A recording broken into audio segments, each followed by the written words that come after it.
Hello, everybody. Josh Neighbors here, Locked On Big 12 podcast. Tonight, we begin our 2020-2022 team previews for the Big 12 Conference. We start off with the team joining in 2023. Jake Hatch of Locked On Cougars is here to preview BYU's 2022 campaign as they prepare for life in the Big 12 in just a little bit. Well, they'll be at Media Days in a year. So looking forward to that. That's coming up on the show.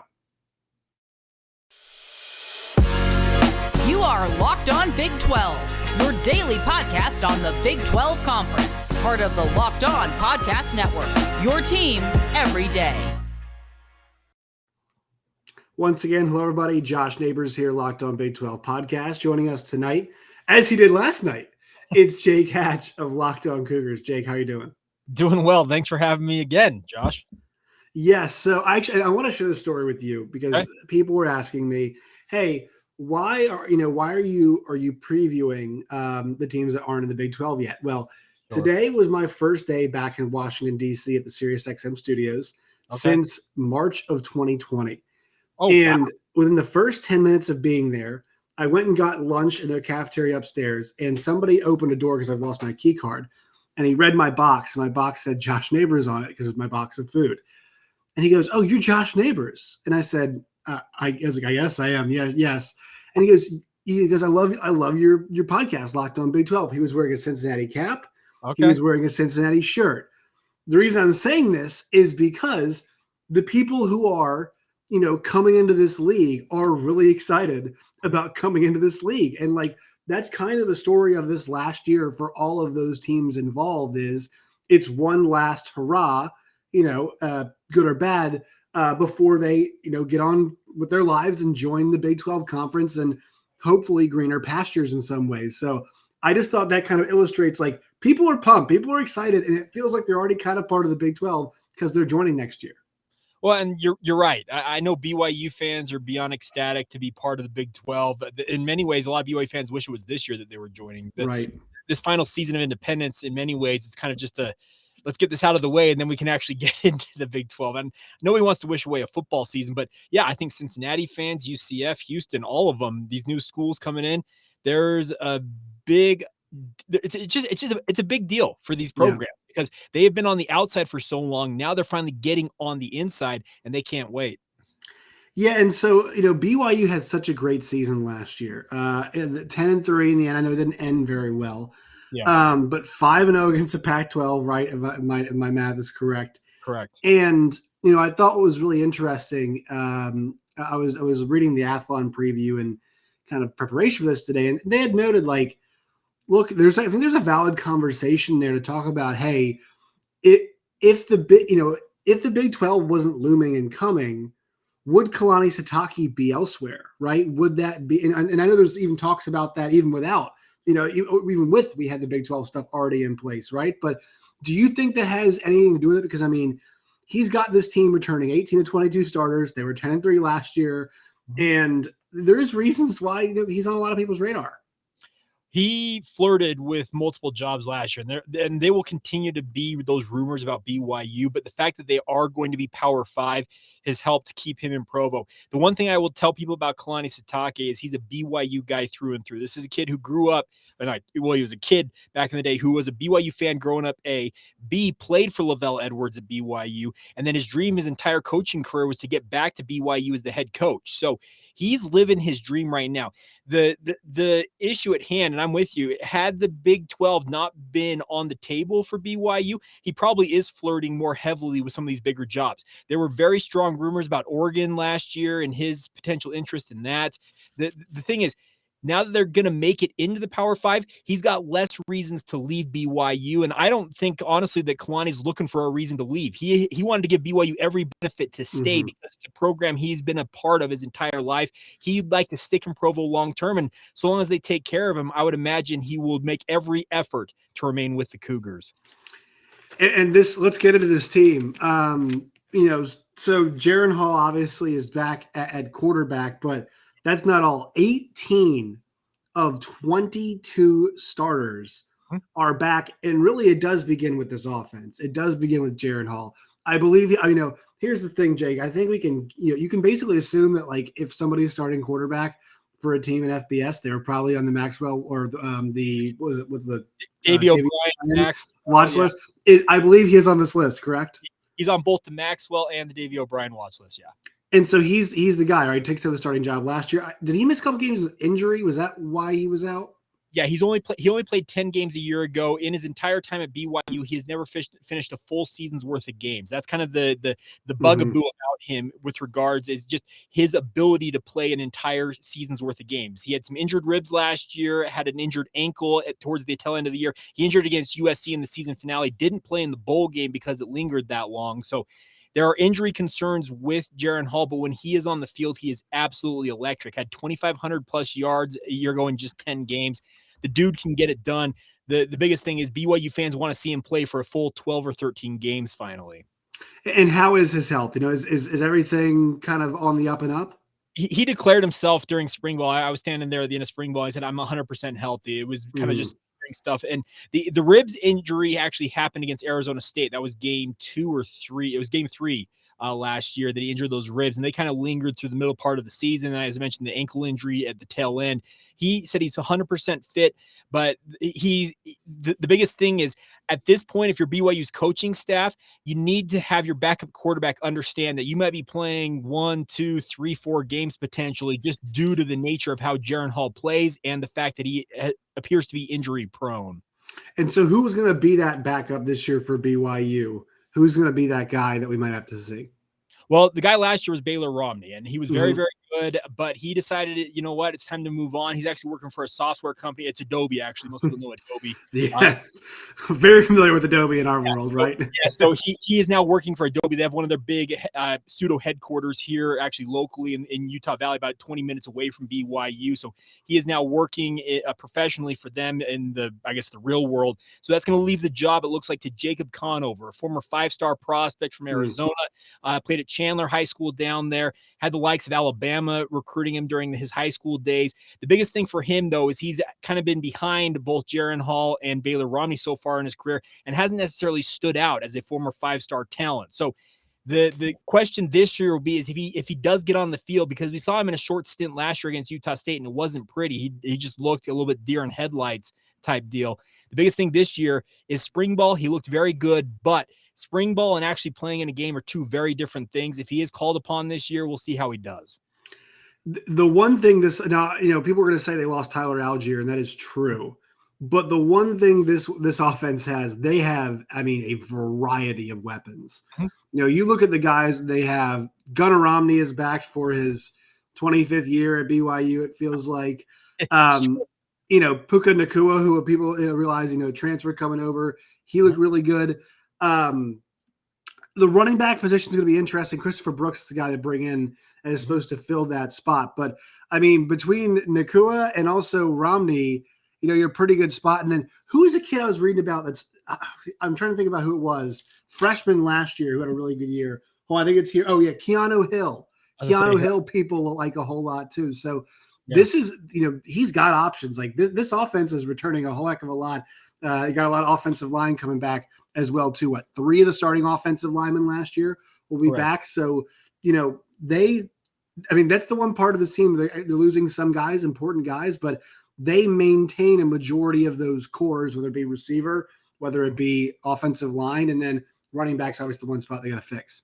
Yeah, so the biggest thing is one note real quick on the Keanu Hill thing. He is actually the son of former Texas Tech star Lloyd Hill, and his uncle is Roy Williams, who played at Oklahoma. So he's got incredible bloodlines. He's a big-bodied receiver, 6'3", 6'4", 200 and some odd pounds. They're expecting him to really emerge this year. You're right. Gunnar Romney, Puka Nacua are going to be the headliners at wide receiver for BYU. It sure appears that Christopher Brooks is going to be the bell cow back for BYU. They were very high on him coming in from Cal. Spring ball did nothing to dissuade that. He looked very sharp, very poised, running in BYU's offense during spring ball. The unit that I think we glossed over, though, is the tight end unit. Flex got injured in that USC game a year ago. Right. And he is an NFL talent if he's 100% healthy. He declared himself almost there during BYU's media day just about a month ago. If he's full go, that's very good news for BYU. But even if he's limited early on, they have another guy in Dallin Holker who looks like he is on an upward trajectory towards the NFL in his own right. So yeah, you're right. Your very first point. There are weapons here. There are weapons all over the field for Jaren Hall. And then to the other point you made, the offensive line, we'll probably talk about this more in particular in just a minute. This offensive line for BYU might be their best in maybe 10 or 15 years. They are really that good along the O-line. Wow, that's pretty impressive. And this kind of gets to something I want to know here. Mm-hmm. Is this the team that you'd probably like to have going into the Big 12? Like, this is probably the group that you wish, man, it would be really nice if this was the first season, because Jake, from everything we're talking about, it sounds like right now, like this team's got a really good opportunity to put up BYU's third straight 10-win season. The last two seasons combined, they're 21-4, right? Correct. And I mean, it sounds like they could be gangbusters once again. And you're almost like, man, why couldn't it be this group that we bring into the Big 12? No. I'm sure they'll still be fine, but like this group seems pretty damn solid. Well, and that's the thing about this is that a lot of BYU fans see this as a payoff year. We all saw in 2020 during that pandemic when BYU went 11-1. Zach Wilson went number 2 overall. There were 12 guys off of that 2020 squad that got NFL opportunities, whether that was draft picks or undrafted free agents. Well, a lot of people thought, okay, they're going to take a step back in 2021 when the payoff year maybe comes in 2022. Well, they went up and put up 10 wins last year. You mentioned the fact they're bringing back 18 of 22 starters. This should be another payoff year for BYU. The concern is if it does pay off, they win 10, 11 games again this year. Well, you have another mass exodus to the NFL, and you're rebuilding in a way going into the Big 12. So you're right. A lot of BYU fans would have liked to see this team be the team that starts the Big 12 era, but such as it is, you're going to have to make do with what you got. They'll be pretty decent, I feel like, once they get into the Big 12. It would have been really fun to see this squad take on a Big 12 schedule. This kind of gets me to my next question. Like, if they were able to rip off 10 wins this year, another 10-win season, would the expectation around Provo be that, look, this team should – and the schedule is, a lot of it is Power 5 teams. Like, this is not Liberty, and Liberty does have some on there, but, like, their schedule usually is generally made up of Power 5 teams. Baylor, at Oregon, Notre Dame, Arkansas, Stanford are 5 this year, but also they're at Boise and they're at Liberty. So, like, those are teams that are really good. But you go back last year, like, that schedule – had the 5 Pac-12 teams that we mentioned, and also it had Baylor, and then also had UVA was on there as well. So, like, they played the full complement of everybody that you'd want to play, and they're going to do it again this year. And they had a school like a Notre Dame too. So, if they keep winning a lot of games against this kind of, if you make it 3 back-to-back 10-win seasons, will the expectation be, hey, we should come into the Big 12 and be right there towards the top in the beginning? I think there will be BYU fans who say that, but I think a lot of BYU fans will also understand that this is going to be a different thing. The week in and week out grind of playing the Power 5. Yeah, they played 7 Power 5 teams a year ago. They got 5 of them this year, and you said Boise, Liberty, Utah State looks like they'll be near the top of the mountain. They won 10 games last year, right? Yep. Exactly, and they're an in-state rival. So the schedule's tough, and it has been tough for the last 3 or 4 years for BYU annually. The biggest thing is, though, when you go in and have to play 9 conference games, the 2023 schedule, they're actually going to play 10 Power 5 games when they go into the Big 12. So I think BYU fans will temper their expectations a little bit. I do expect that they will think BYU is probably a top half of the Big 12 going in, but to expect a team that, if everything goes according to plan this season, goes up and puts maybe 10, 11 wins on the board, and then you have them leave for the NFL, I think BYU fans will be able to temper their expectations a little bit and maybe understand that, hey, 8 or 9 wins potentially in that first season in the Big 12 would be a massive accomplishment. Quick word from our sponsors on today's show. We are brought to you by Built Bar. Go to Built.com today. It's Built.com, promo code LOCK15. On the train ride today to DC, had myself one of the Built Puffs. Okay. The chocolate chip cookie dough. It was delicious. That bad boy's incredible, by the way. It's something else. It really is something else. You guys can go to Built.com today. Promo code LOCK15, LOCKED15, LOCK15 for 15% off the Built Go, Built Boost, Built Chunks, the Built Bars, the Puffs. They've got it all at Built.com. Once again, promo code LOCK15. All right, so let's touch on let's do one more point in the offense here. like explosive once again, because the one thing when you look at the numbers for them last year, some things that were, they were really good at. They were 7th in explosive offense, and they were 6th in offensive efficiency. Mhm. So that means a couple things. One, you got some pretty good playmakers, but two, in the passing game, you've got guys who are holding up their end of the bargain at the offensive line spot. And also you've got guys creating pretty big gaps in the running game and allowing guy Tyler Algier to make some big plays. So, we like to think about playmakers. We talk about explosiveness, but explosiveness plus efficiency, I'm looking at the big boys up front. Yeah, and you're right. The offensive line is a key to that. The biggest thing is offensive coordinator Aaron Roderick. He is all about pushing the tempo and really pushing the ball down the field. He is all about those explosive plays. He understands if you can hit on 5, 6, 7 explosive plays in a game, it can make all of the difference in any individual game. So he is a guy that the whole don't risk it, no biscuit type of deal. That's what he's all about. But you're right. That offensive line, it was very good a year ago. They have got, I think, on this offensive line coming into 2022, 4 guys who could be in the NFL this time next year. Wow. They're that talented. And yeah, if they hold up their end of the bargain, this offense could be very explosive and it could lead them to some pretty good success. So defense now is going to be the big question for them, right? Correct. Because as good as the offense was, the defense wasn't, it wasn't, I'm not going to say it was awful last year, but you look at some of the rankings, they were 114th in defensive efficiency. They were 80th against explosive plays. They were 86th when it came to other offenses finishing drives. And here's the big question, Jake. When you return 10 guys from a defense like that, there's always a conversation, right?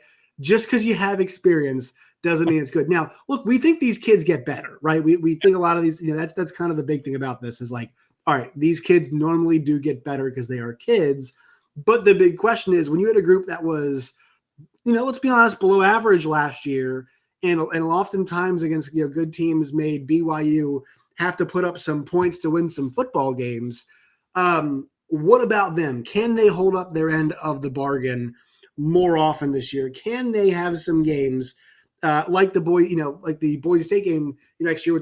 Where it's got to be them winning the game. Can they hold down? Because that's not a good Boise offense that they played last year. Schools like that, can they hold the line? Can they hold down a UAB?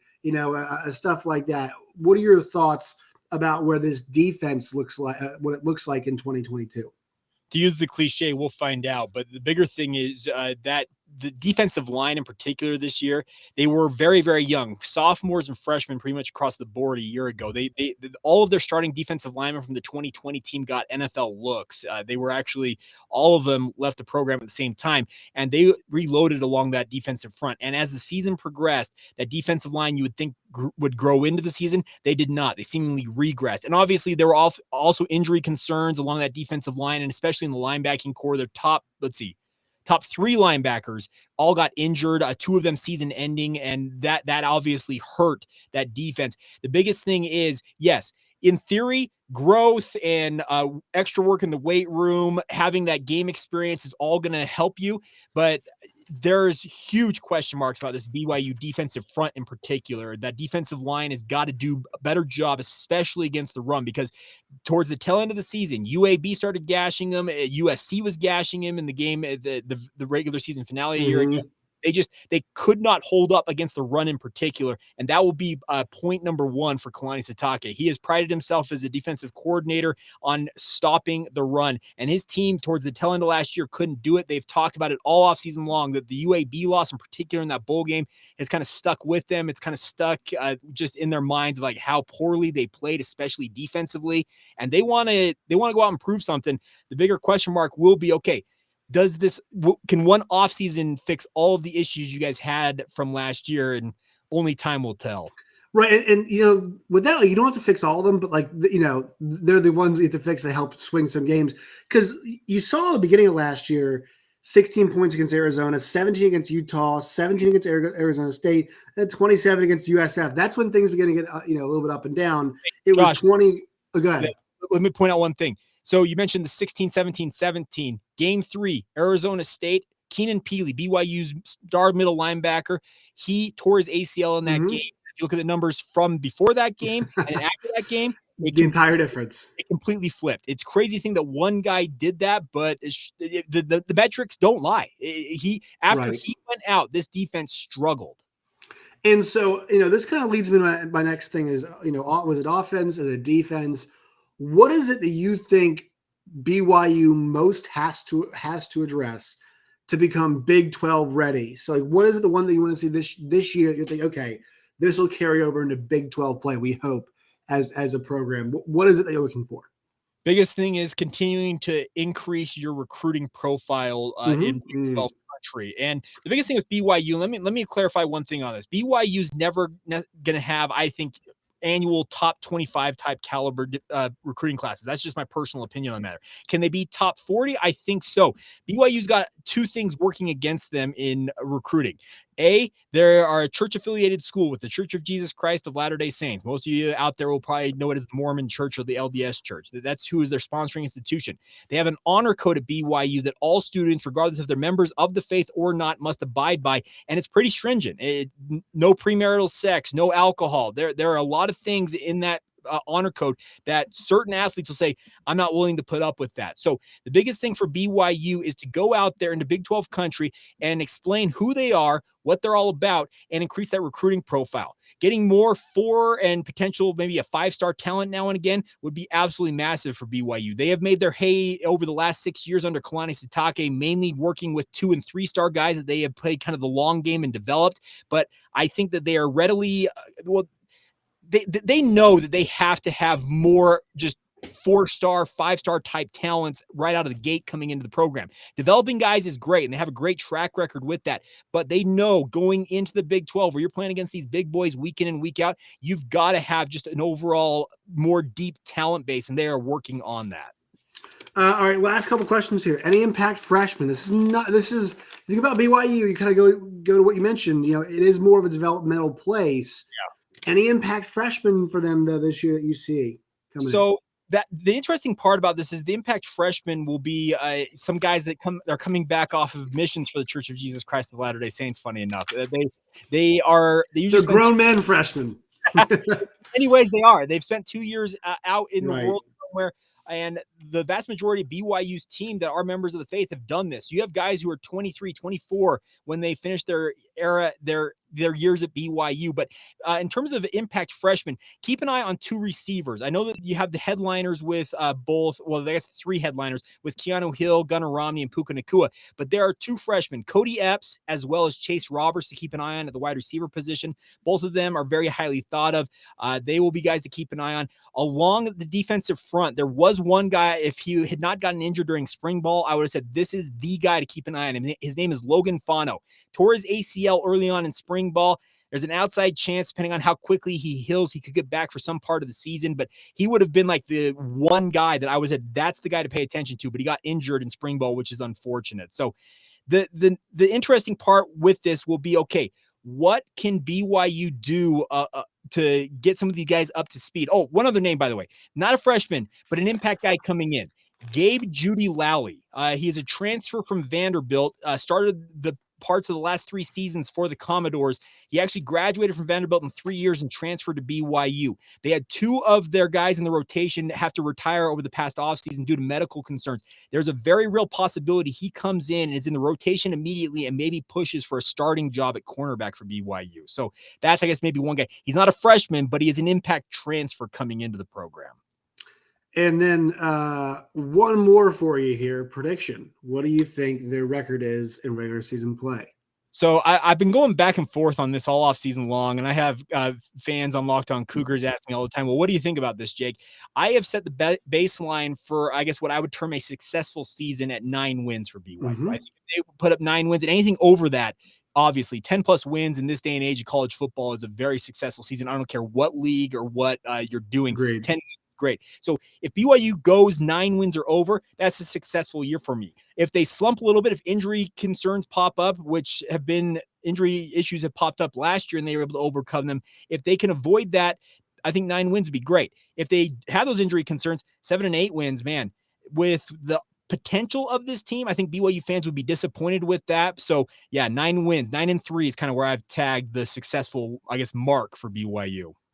All right, Jake, where can the folks get more BYU content or Jake Hatch content if they so desire it? Yeah, if you want to get all things BYU, it's Locked On Cougars. Search it out wherever you get your podcast or on YouTube. We're also on social media, Locked On Cougars on Facebook, Instagram, or Twitter, all of them under the same tag. And if you want my thoughts on all things sports, BYU included, my Twitter handle, you can find me, Jacob C. Hatch is the handle. All right, Jake Hatch, the host of Locked On Cougars, breaking down BYU's upcoming season. Appreciate your time, man. Thanks for having me as always, Josh.